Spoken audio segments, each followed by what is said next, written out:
Españoles, ha llegado para nosotros el momento más temido que esperado de recoger las ansias, de atender el clamoroso requerimiento de cuantos amando a la patria no ven para ella otra solución que libertarla de los profesionales de la política.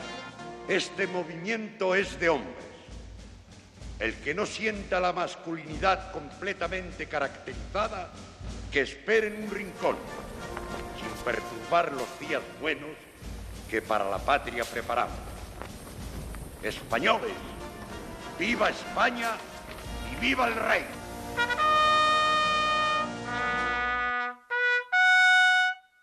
Con la lectura de este manifiesto, el 13 de septiembre de 1923, el capitán general de Cataluña, Miguel Primo de Rivera, da un golpe de Estado que triunfa sin apenas oposición ante la indiferencia de la mayoría de los españoles.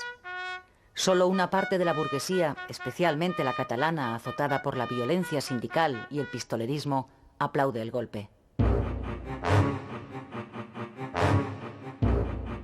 Por lo que se refiere al rey, Alfonso XIII acepta inmediatamente las consecuencias del golpe y, haciendo caso omiso de la Constitución, apoya la formación de un gobierno de militares presidido por Primo de Rivera.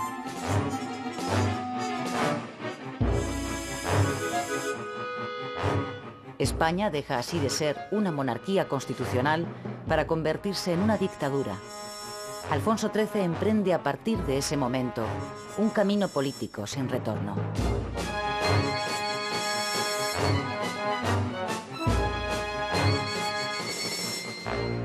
El nuevo régimen suspende las garantías constitucionales, disuelve las Cortes, expulsa a los partidos políticos fuera de la vida pública, establece la censura de prensa, pone en manos de los militares el gobierno de las provincias y extiende a toda España los somatenes, la milicia armada de voluntarios de origen catalán con la misión de velar por la ley y el orden.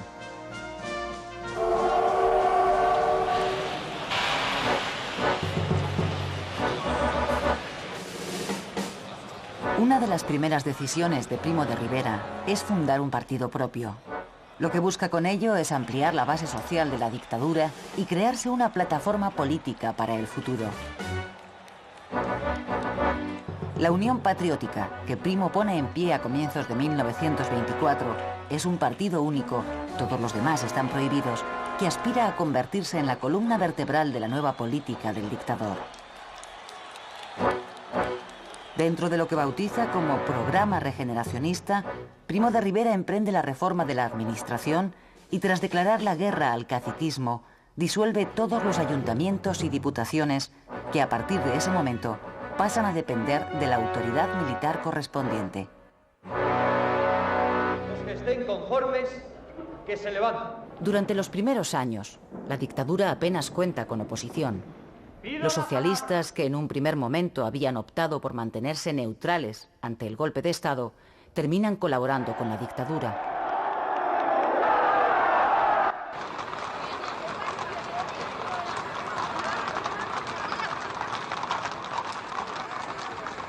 Cuando los socialistas entierran a su fundador, Pablo Iglesias, en 1925, en el seno del partido y del sindicato conviven ya dos tendencias. Una mayoritaria, defendida por los sindicalistas y liderada por Francisco Largo Caballero, favorable a la colaboración con la dictadura.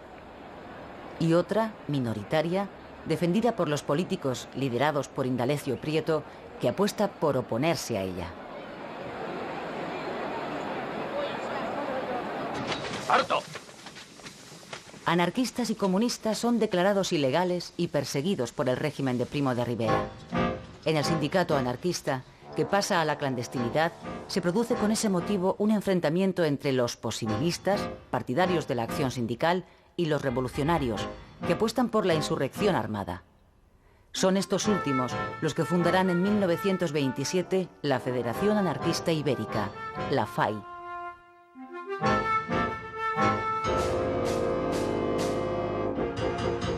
...8 de septiembre de 1925, puerto de Ceuta. El general Primo de Rivera acaba de embarcar en el buque insignia de la Armada, el acorazado Alfonso XIII. Desde allí va a dirigir una nueva y decisiva intervención militar en Marruecos, el desembarco en la bahía de Alhucemas. En esta ocasión se trata de una operación militar conjunta hispano-francesa. El líder rifeño Abdelkrim ha extendido la guerrilla al protectorado francés, lo cual ha favorecido el acuerdo entre España y Francia para acabar con la insurrección rifeña.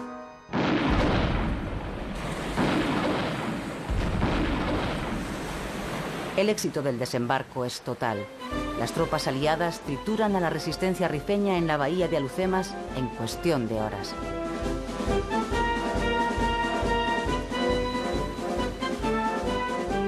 Seis meses después, el ejército español domina el Rif y su líder, Abdelkrim, se rinde a los franceses. Los oficiales africanistas, los que han hecho su carrera militar en Marruecos, jugarán pocos años después un papel decisivo en la historia de España. Son Sanjurjo, Mola, Godet, Varela o Franco.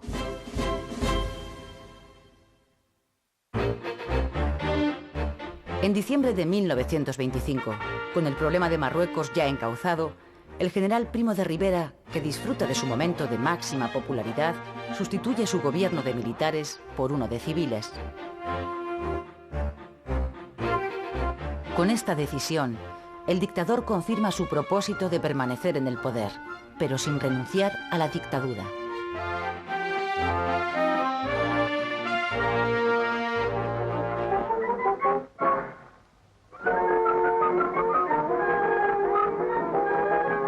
La Belle Époque, la alegría de los años 20, llega a España con retraso, aunque con la suficiente fuerza como para empezar a romper los viejos moldes de la moral tradicional.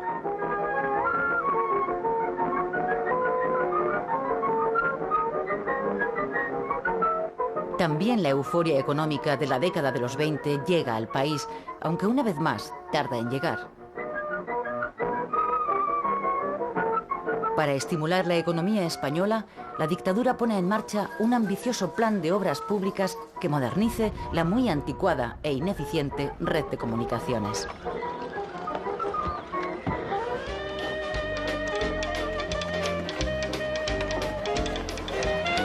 Se inicia la construcción de más de 5.000 kilómetros de carreteras y de casi el doble de caminos vecinales. También se construyen cerca de 1.000 kilómetros de vías férreas y se renueva el material ferroviario.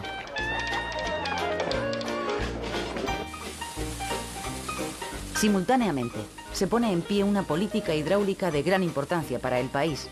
Se crean las confederaciones hidrográficas para el aprovechamiento integral del agua. Se construyen embalses, canales de riego y también saltos de agua para satisfacer el incremento de demanda de energía eléctrica. La electricidad va llegando poco a poco a todos los rincones de España y con ella los electrodomésticos, aunque eso sí, solo para unos poquísimos afortunados. El plan de obras públicas puesto en marcha por la dictadura produce efectos muy positivos sobre la economía española, como una notable expansión industrial y un claro incremento del empleo. La prosperidad económica, sumada a la férrea disciplina impuesta en el mundo laboral, tienen como resultado una mayor estabilidad social, ya que el número de huelgas disminuye drásticamente. Con la mejora de las comunicaciones, el número de automóviles se multiplica por 3 durante esta década. El turismo extranjero empieza a llegar y los coches de línea recorren el país rompiendo el aislamiento del campo respecto a la ciudad.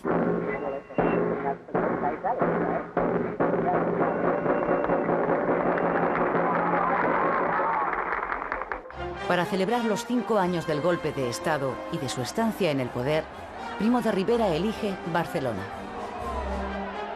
Con ese gesto, el dictador intenta recuperar el respaldo de la burguesía catalana, en ese momento ya muy alejada del general a causa de su política centralista.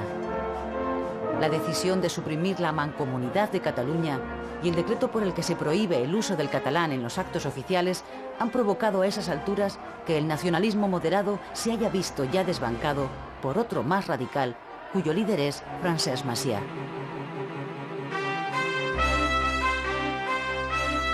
En 1928 se inicia el proceso de decadencia de la dictadura.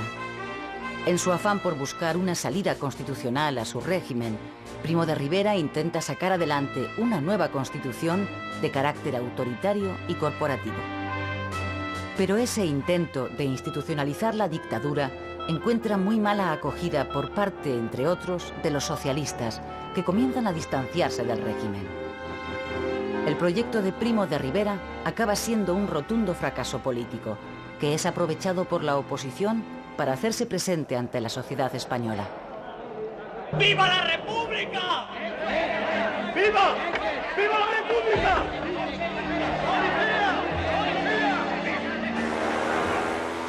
En 1929 se celebran en España dos grandes acontecimientos que son utilizados por la dictadura como escaparate de la modernización del país.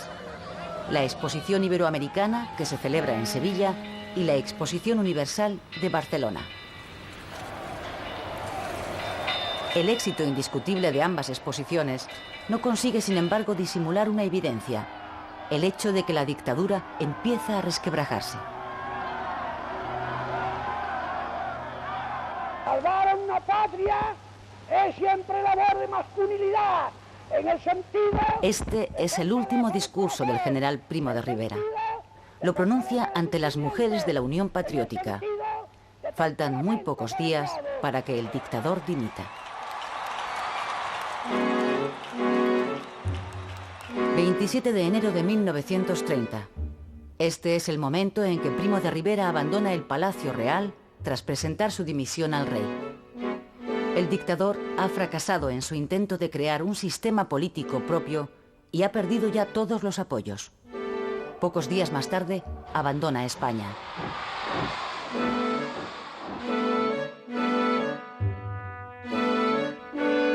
Con el prestigio de la monarquía profundamente deteriorado a causa de su complicidad con la dictadura, Alfonso XIII tiene ante sí una ardua tarea: tutelar el primer intento de transición política a la democracia de la historia de España. El general Dámaso Berenguer es el designado por el rey para regresar a la senda constitucional.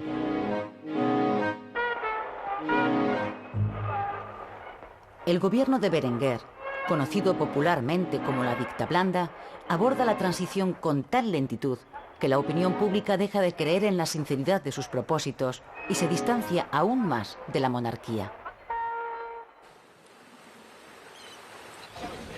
En agosto de 1930 se reúnen en San Sebastián representantes de las fuerzas antimonárquicas. Republicanos, socialistas y regionalistas firman un pacto por el que se comprometen a derribar la monarquía. Los grandes intelectuales españoles defienden esa misma posición. El filósofo José Ortega y Gasset publica en ese momento un demoledor artículo que termina diciendo: hay que destruir a la monarquía. En diciembre de 1930 estalla en Jaca una sublevación militar a favor de la República. Pero la huelga general prevista como apoyo no llega a declararse por la falta de coordinación del Comité Revolucionario y la sublevación fracasa. Los capitanes Fermín Galán y Ángel Hernández, responsables del levantamiento de Jaca, son fusilados y los miembros del comité van a la cárcel. Eso empuja a parte de la opinión pública hacia la causa republicana. Cuando el gobierno se decide a convocar, por fin, elecciones generales, los partidos políticos se niegan a participar en ellas. Berenguer dimite. Febrero de 1931. El almirante Juan Bautista Aznar es designado por el rey para formar nuevo gobierno. Aznar convoca elecciones municipales para el 12 de abril.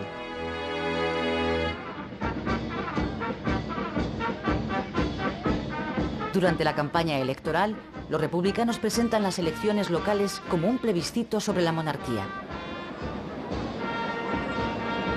Los resultados electorales suponen para todos una sorpresa.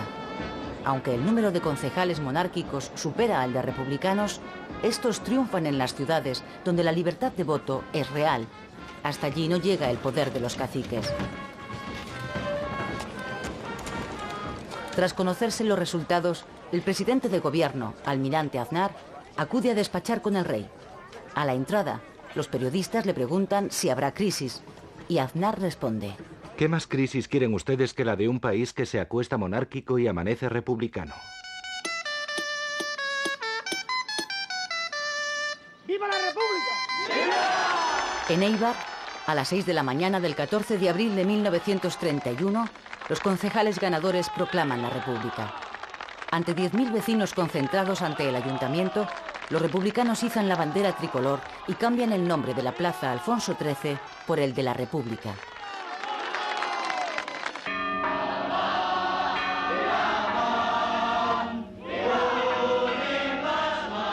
El ejemplo de Eibar se extiende por toda España. En Barcelona, grupos de manifestantes republicanos se dirigen a mediodía a la plaza de Sant Jaume. Los líderes de Esquerra Republicana, partido ganador de las elecciones, han convocado por radio la manifestación. Ante los barceloneses congregados, Lluís Companys y Francesc Macià proclaman la República Catalana desde el balcón del ayuntamiento.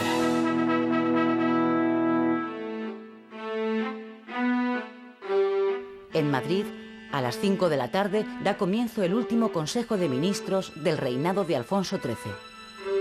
El conde de Romanones informa al Consejo que ha alcanzado un pacto con el Comité Revolucionario para entregarle el poder de forma pacífica. La monarquía cae ese día. No ha sabido adaptarse a la modernización que pide el país, se ha quedado caduca y además el pueblo la identifica con la oposición al cambio.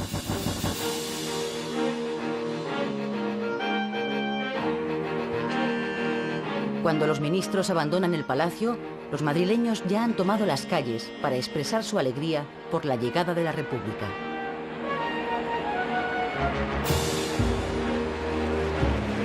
Al caer la tarde, el gobierno provisional iza la bandera republicana en el balcón del Ministerio de la Gobernación, en la Puerta del Sol. El nuevo presidente, Niceto Alcalá Zamora, proclama oficialmente la Segunda República Española.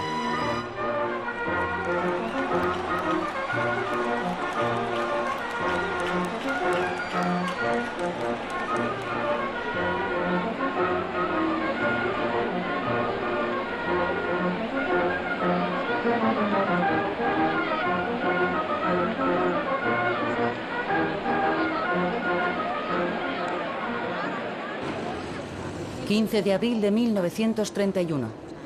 Mientras los 23,5 millones de españoles regresan esperanzados a la normalidad, Alfonso XIII vive en Francia su primer día de exilio. La noche anterior, después de renunciar a la corona, el rey abandonó el Palacio Real en dirección a Cartagena. De ahí ha salido en barco rumbo a Marsella. No volverá a pisar tierra española.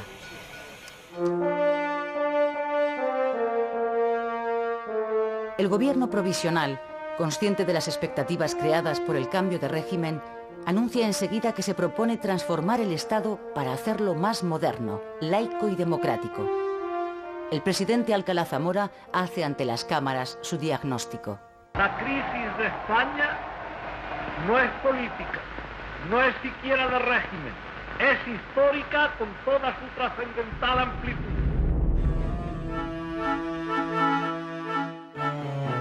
España sigue siendo en 1931 un país subdesarrollado en el que el débil sector industrial tan solo da trabajo a la cuarta parte de los obreros.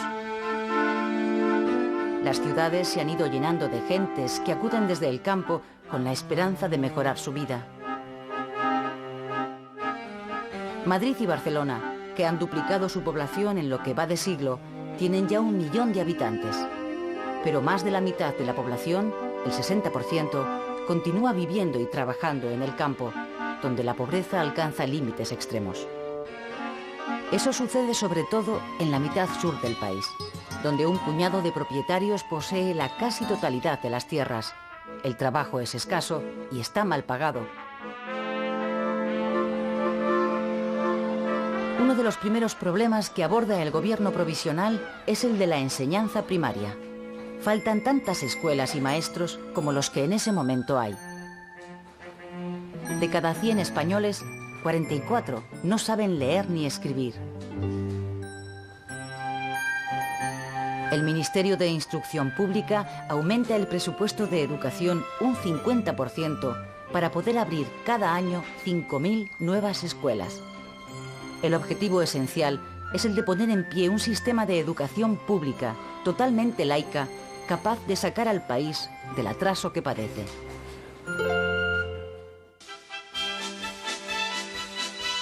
La reforma del ejército es otro de los asuntos que el gobierno aborda de forma inmediata.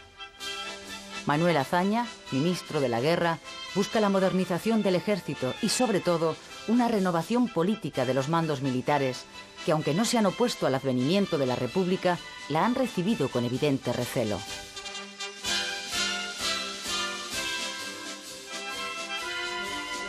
Azaña recurre a las jubilaciones anticipadas para reducir la desproporcionada cantidad de oficiales. Limita el ámbito de la jurisdicción militar en beneficio de la civil.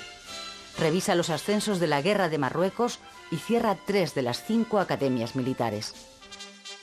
Las medidas de Azaña son mal recibidas por un sector del ejército que se aleja así de la República.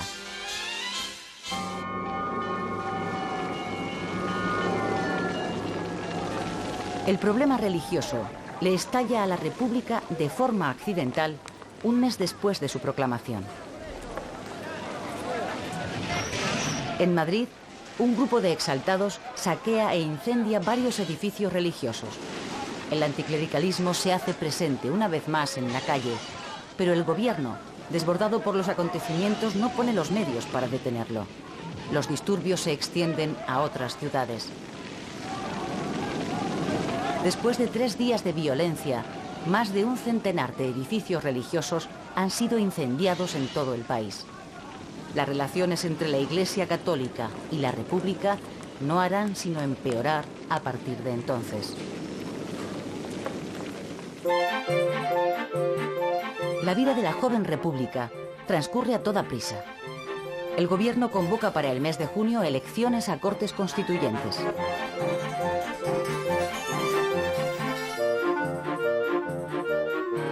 El país se llena de mítines a los que por primera vez los españoles acuden en masa. Se presentan a estas elecciones partidos de todas las tendencias, desde monárquicos a comunistas. Los partidos de la coalición republicano-socialista que formaron el gobierno provisional salen vencedores. El más votado es el Partido Socialista, seguido por el Partido Radical, ahora centrista, de Alejandro Lerroux. La derecha queda reducida a una minoría.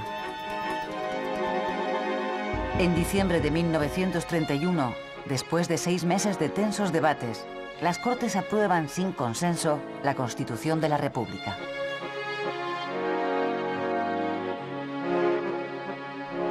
El nuevo texto constitucional establece la democracia parlamentaria. Introduce el modelo autonómico para intentar resolver el problema regional. Establece la separación de la Iglesia y el Estado. Reconoce el derecho al voto para las mujeres e incluye el reconocimiento de importantes derechos sociales para las clases trabajadoras. Después de aprobada la Constitución, Niceto Alcalá Zamora es proclamado presidente de la República. La comitiva presidencial se dirige desde las Cortes al Palacio Real, que va a ser desde ese día sede de la Presidencia de la República.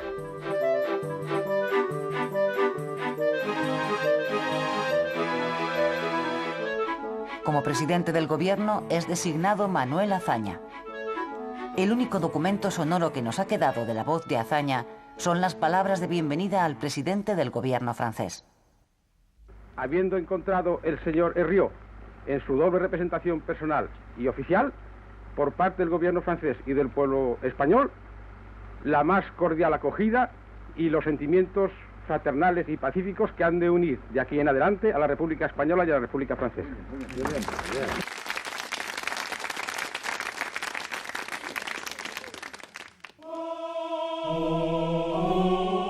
Las relaciones, ya tirantes de antemano, de la República con la Iglesia, se tensan aún más con la separación entre Iglesia y Estado que la nueva Constitución oficializa.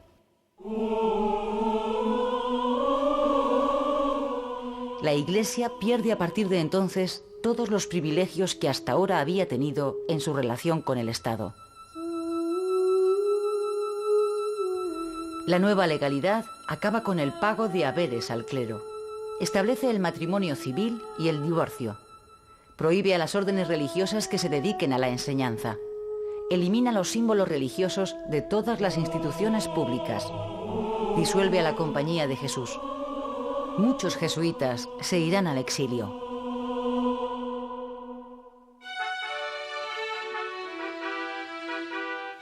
Los socialistas, con 3 ministros, entran en el gobierno por primera vez en su historia. Uno de ellos, Largo Caballero, con una larga trayectoria sindical, ocupa la cartera de Trabajo y adopta una serie de medidas destinadas a favorecer a los trabajadores. Subida de sueldos, jornada laboral de 8 horas para los jornaleros, vacaciones pagadas, establecimiento de un salario mínimo, seguridad social y seguro de enfermedad obligatorios. La división del movimiento obrero en torno a los 2 grandes sindicatos, la UGT y la CNT, se hace patente una vez pasada la euforia por la llegada de la República. Los socialistas consideran que la República es un paso necesario para alcanzar sin violencia el Estado socialista. La CNT, sin embargo, le declara la guerra a la República desde el primer momento. Los anarquistas, liderados por el sector más radical, la FAI, son partidarios de la insurrección violenta y continua, lo que ellos llaman gimnasia revolucionaria, hasta acabar con el Estado burgués republicano y establecer el comunismo libertario. Las huelgas y los estallidos revolucionarios de los anarquistas son reprimidos con firmeza por el gobierno.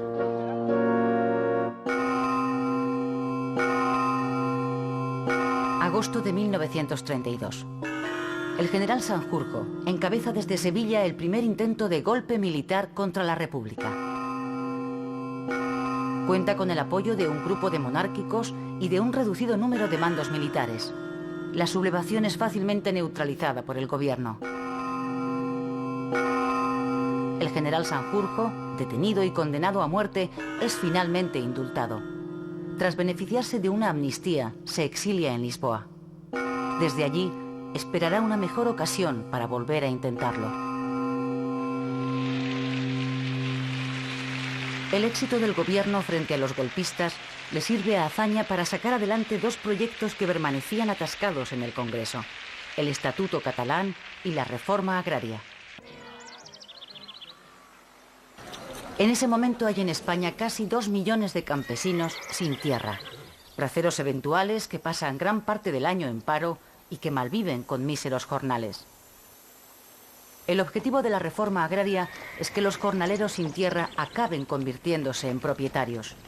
Con ese propósito, el gobierno pone en marcha una política de expropiaciones con dinero público de los latifundios mal explotados.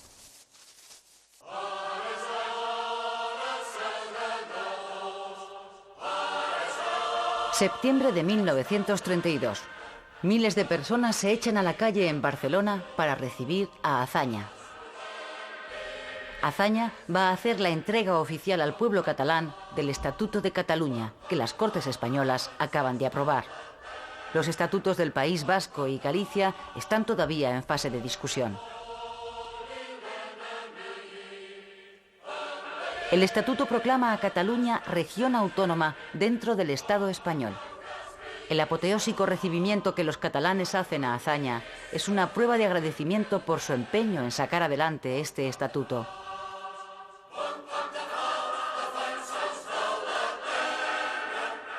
Francesc Macià será el primer presidente de la Generalitat elegido por los catalanes. La lentitud en la aplicación de la reforma agraria, causada sobre todo por la falta de recursos económicos, acaba con la paciencia de los campesinos.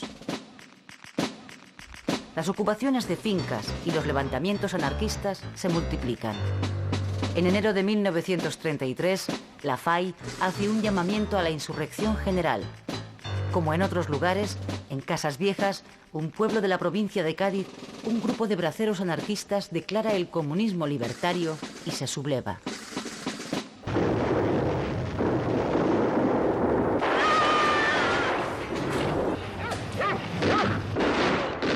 23 personas mueren víctimas de la brutal represión contra los anarquistas de Casas Viejas.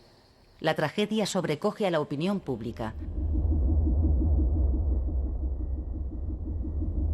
La derecha culpa al propio Azaña de lo ocurrido e intenta derribarle en el Parlamento.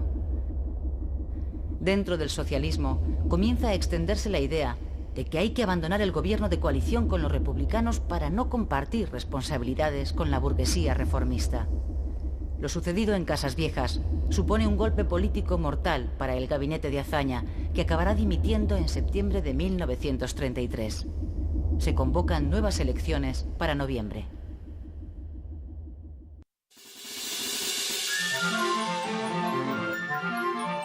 Esta es la primera vez que en España votan las mujeres en unas elecciones generales. La asistencia femenina a las urnas es masiva. Las elecciones incluyen otra novedad. Las derechas se presentan por primera vez unidas en una coalición de partidos llamada CEDA, Confederación Española de Derechas Autónomas. Su líder es José María Gil Robles y sus principios: religión, familia, orden y prosperidad. El resultado de las elecciones de noviembre da un vuelco total a la situación. La derecha triunfa, aunque no alcanza la mayoría. El Partido Radical de Lerroux, de centro, se fortalece. Los republicanos de izquierda sufren un batacazo y los socialistas pierden la mitad de los escaños que habían logrado en los comicios de 1931. El encargado por el presidente de la República para formar gobierno es el centrista Alejandro Lerroux.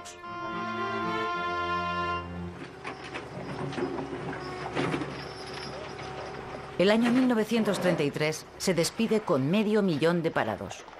Con este importante aumento del desempleo, España empieza a padecer los efectos de la crisis económica internacional iniciada en el año 1929. El panorama que ofrece Europa, que lleva varios años padeciendo la crisis, es desolador. Países pujantes como Inglaterra o Alemania se han derrumbado económicamente. Como consecuencia del paro y la consiguiente pobreza, se ha producido un claro retroceso del liberalismo en beneficio de partidos tanto de izquierdas como de derechas de signo totalitario y contrarios a los sistemas parlamentarios. En Alemania, la democracia ha sido aniquilada. Tras haber ganado las elecciones, el nazi Adolf Hitler se ha hecho con el poder absoluto y ha impuesto un Estado totalitario. En Italia, el fascismo de Mussolini se ha visto radicalmente reforzado por el auge del nazismo en Alemania. Cuando España encuentre una empresa En España, José Antonio Primo de Rivera, hijo del dictador, acaba de fundar en octubre de 1933 un partido de corte fascista, Falange Española. Le mouvement que nous sommes en train d'initier en Espagne n'est pas une copie d'aucun mouvement étranger. Il a appris du fascisme italien ce que le fascisme a d'unité, d'autorité et de substitution des luttes des classes par une idée de coopération. El gobierno centrista de Alejandro Lerroux, que gobierna con el apoyo parlamentario de la CEDA, imprime un giro más conservador a la República y revisa gran parte de las reformas de los gobiernos de Azaña.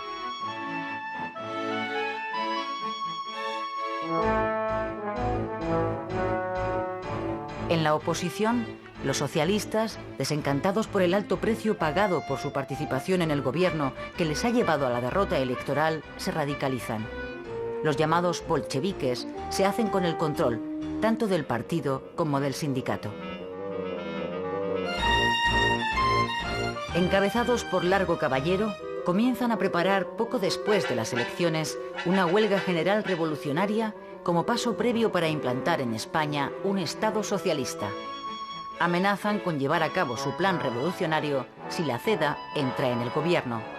Los socialistas identifican a los cedistas con la amenaza fascista que se extiende por Europa.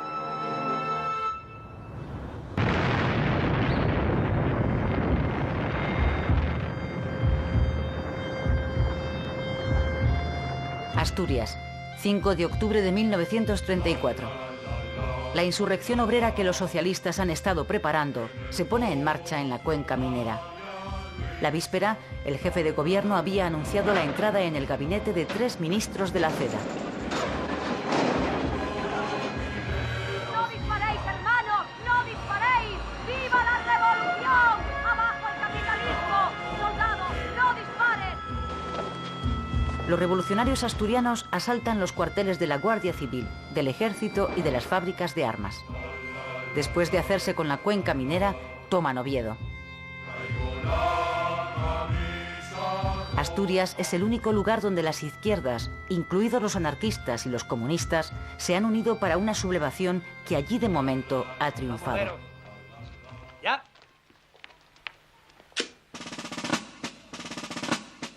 Barcelona, 6 de octubre. Lluís Companys, nuevo presidente de la Generalitat, rompe con el gobierno central y proclama el Estado catalán dentro de la República Federal Española. La insurrección catalana, que no cuenta con el respaldo de los anarquistas, es aplastada después de 10 horas de lucha por el ejército. Se producen 46 muertos. El gobierno republicano suspende temporalmente el estatuto y encarcela a su presidente.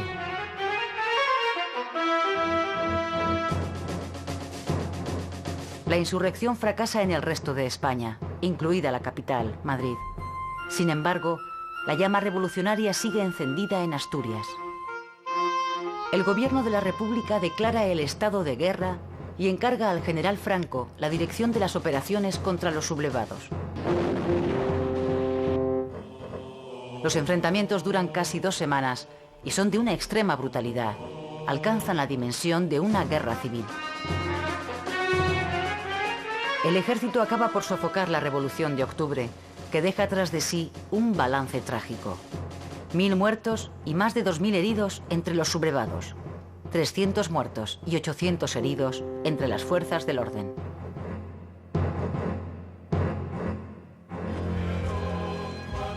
Cerca de 30.000 personas son encarceladas, entre ellas los dirigentes del PSOE y la UGT. La represión que sigue a la derrota de los revolucionarios encona aún más los ánimos. La Revolución de Asturias es el preludio de la Guerra Civil Española.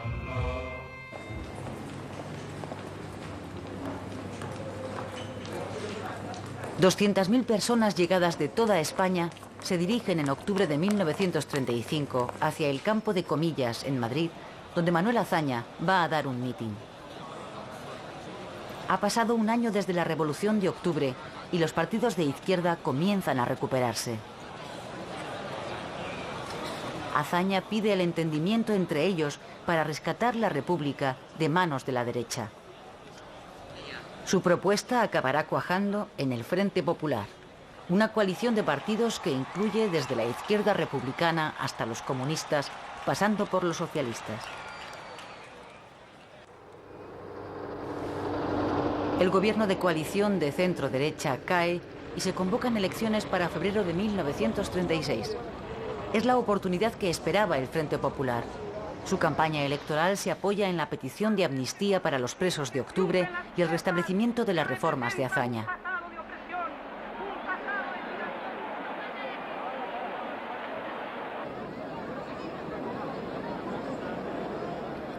El interés que han despertado entre los españoles estas elecciones se refleja en el alto índice de participación, cerca del 73%. En esta ocasión, incluso los anarquistas acuden a votar. El Frente Popular gana las elecciones con un 47% de los votos. La derecha obtiene el 45% y el centro un 5%, con lo que prácticamente desaparece.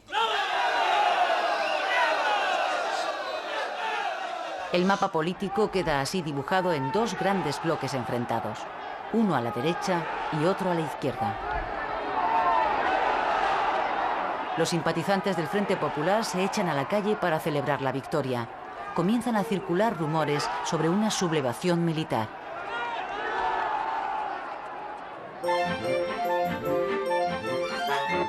Manuel Azaña vuelve a hacerse cargo del gobierno.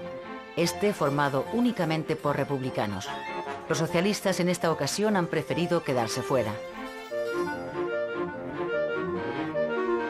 El nuevo gobierno aprueba inmediatamente una amnistía para los presos políticos y, acto seguido, restablece la Generalitat de Cataluña. El presidente catalán, Companys, quien gracias a la amnistía aprobada ha salido de la cárcel, es aclamado en su triunfal regreso a Barcelona.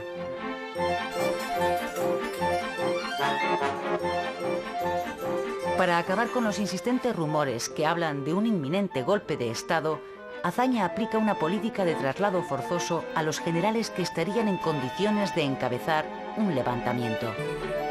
El general Franco es mandado a Canarias, el general Godet a Baleares y el general Mola a Pamplona.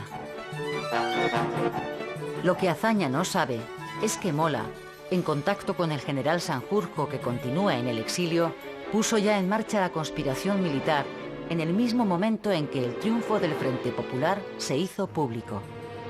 Desde su nuevo destino en Pamplona, Mola proseguirá sus contactos para atraerse a otros generales a la causa golpista.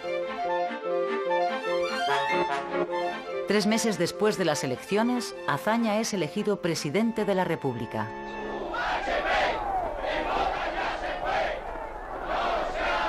A partir de las elecciones, la radicalización de la política es cada vez más clara.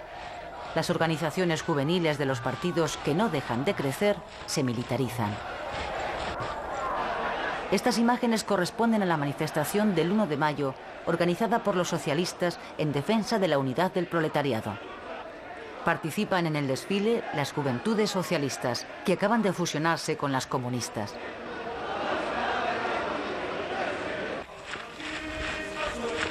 Estas otras imágenes corresponden a un entrenamiento paramilitar de las juventudes de Falange Española. El partido que dirige José Antonio Primo de Rivera, que apenas consiguió 50.000 votos en las elecciones, está creciendo ahora como la espuma. Las juventudes de la CEDA se pasan en masa al partido fascista.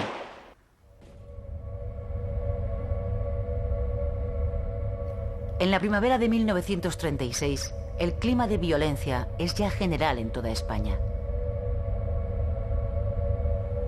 Más de 200 personas mueren en enfrentamientos políticos en los 3 meses que siguen a las elecciones. En la derecha y en la izquierda, las juventudes de los partidos ya solo creen en las armas para solventar sus diferencias políticas.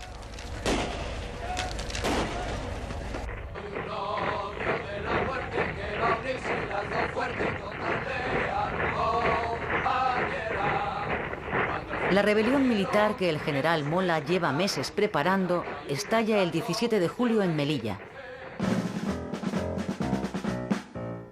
El 18 de julio, el general Franco se subleva en Canarias al frente de su guarnición. Tras dejar el control de Las Palmas en manos de los insurrectos, vuela hacia Tetuán en el Dragón Rapid para ponerse al mando de las tropas de Marruecos. Franco ha sido uno de los últimos generales en sumarse al golpe.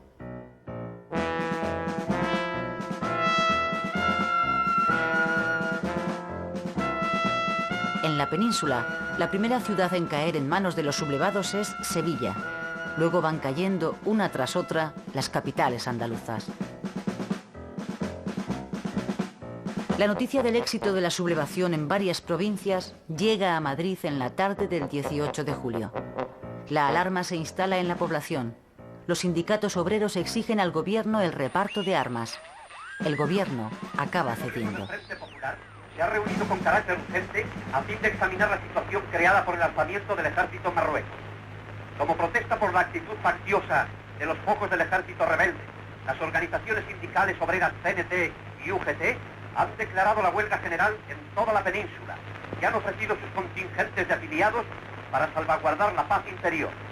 En los sindicatos y centros oficiales se reparte armamento a los frente populistas, quienes de momento mantienen a raya con su valor a los traidores a la República. ¡Viva la República! ¡Viva! ¡Viva la República!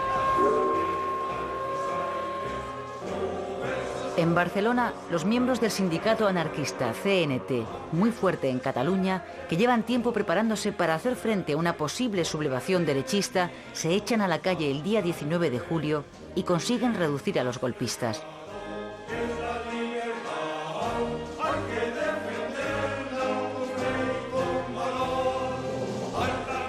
En Madrid, miles de obreros recién armados asaltan el cuartel de la Montaña, donde se han hecho fuertes los militares sublevados. Los asaltantes consiguen la victoria después de una matanza.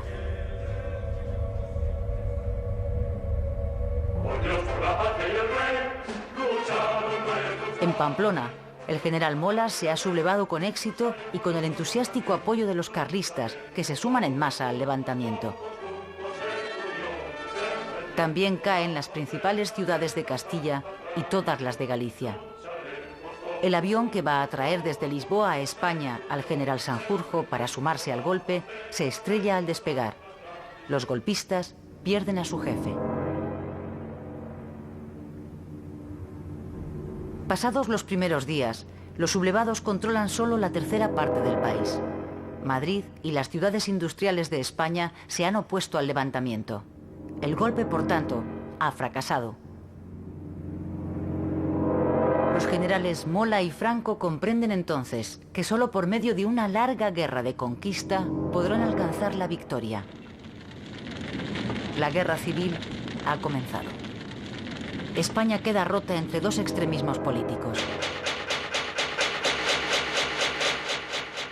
En una parte del país estalla la revolución, en la otra la contrarrevolución. No hay terrenos intermedios.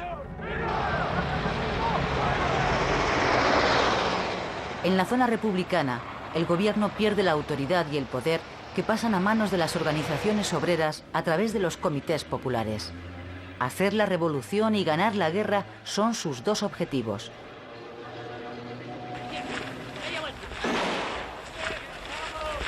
El ejército, que ha quedado desmantelado tras la sublevación, es sustituido por milicias populares de sindicatos y partidos. Este es el ejército popular que va a luchar contra los militares sublevados.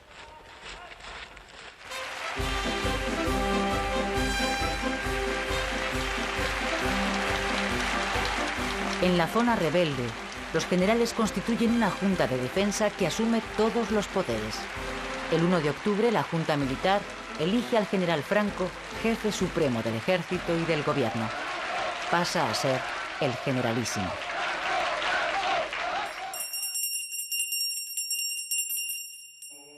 Los sublevados restauran inmediatamente el culto católico en las zonas bajo su dominio. La Iglesia recupera la posición de poder que la República le había arrebatado. Los obispos, agradecidos, redactan una carta colectiva dirigida a los católicos de todo el mundo, otorgando a la contienda un carácter religioso. La guerra civil se convierte en cruzada. La protección de la religión católica amenazada es uno de los grandes argumentos utilizados por los rebeldes para legitimar ante el mundo el alzamiento militar y la guerra. Country, religion, family. This is our aim and strength. En la zona republicana ocurre todo lo contrario. La Iglesia católica es perseguida a muerte. La excepción es el País Vasco, donde poco después de empezada la guerra, las Cortes han concedido el Estatuto de Autonomía al País Vasco y se ha constituido un gobierno de nacionalistas y republicanos. Allí, la Iglesia y sus representantes son plenamente respetados por el gobierno, presidido por el nacionalista José Antonio Aguirre.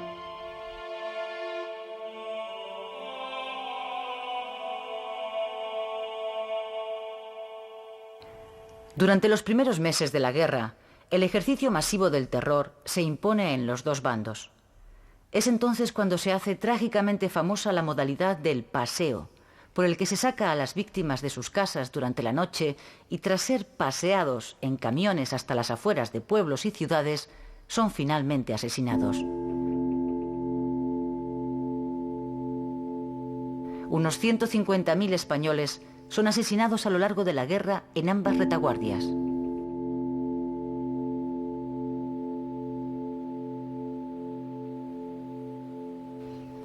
En la zona republicana, los comités revolucionarios inician una represión feroz e incontrolada contra sus enemigos políticos, los llamados fascistas. Miles de ellos son detenidos y en la mayor parte de los casos fusilados. La represión es especialmente dura con la Iglesia, que sufre la persecución más sangrienta de su historia.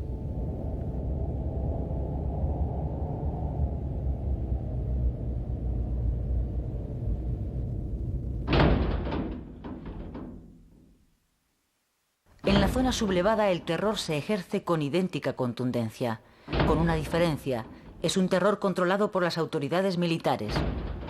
Los frentepopulistas llamados rojos son detenidos, juzgados sumariamente y fusilados.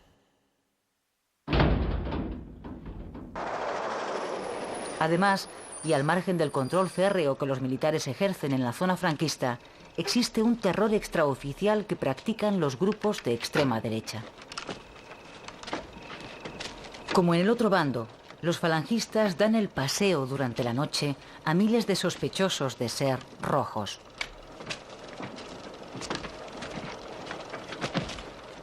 El poeta Federico García Lorca es una de sus víctimas. Es fusilado en Granada al comienzo de la guerra.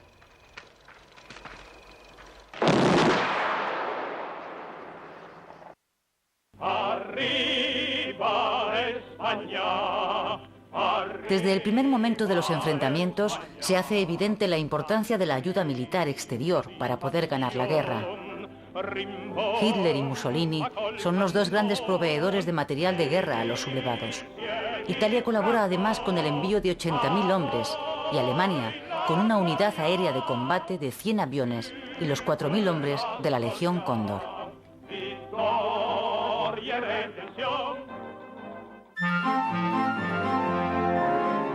La República sufre desde el primer momento serios problemas para adquirir material de guerra. Francia e Inglaterra deciden no suministrar armamento a ninguno de los dos bandos combatientes. La política de no intervención que siguen los gobiernos de París y de Londres es un intento de impedir que la guerra civil española se convierta en el detonador de un conflicto a escala mundial. Eso perjudica seriamente al gobierno republicano. En el otoño del 36, el líder comunista Stalin decide abandonar su política de neutralidad y acude en ayuda de los republicanos. A lo largo de toda la guerra, la República no va a recibir otra ayuda exterior verdaderamente importante que la que recibe de Rusia. La Internacional Comunista, que también apoya a la República, envía a su vez a las Brigadas Internacionales. Alrededor de 60.000 voluntarios, en su mayoría comunistas procedentes de 60 países, llegan a España para combatir en las filas republicanas.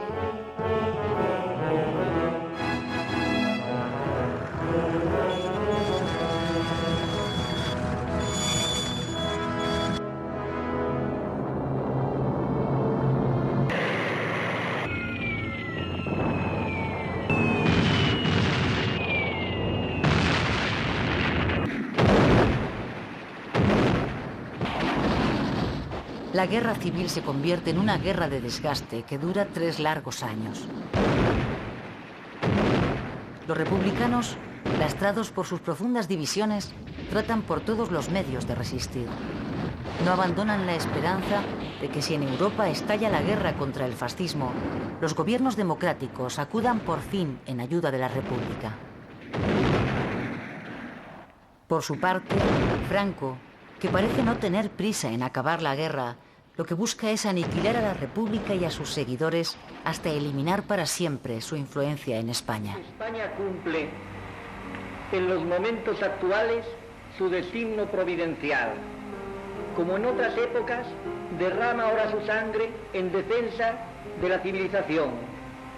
El mundo, en un mañana próximo, comprenderá la magnitud del sacrificio y entonará sus cantos de agradecimiento.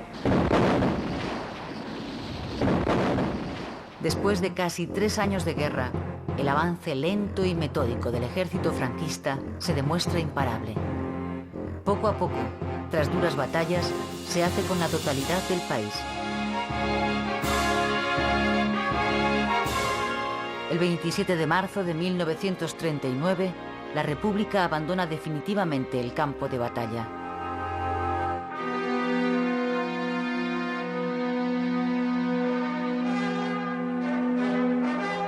Parte oficial de guerra. del cuartel general del Generalísimo, correspondiente al día de hoy, 1 de abril de 1939, tercer año triunfal. En el día de hoy, cautivo y desarmado el Ejército Rojo, han alcanzado las tropas nacionales sus últimos objetivos militares. La guerra ha terminado. Al final de estos 3 años de guerra civil, el dolor y el odio se han extendido por el país hasta límites insospechados. La herida de la guerra permanecerá abierta durante varias generaciones en el corazón de los españoles.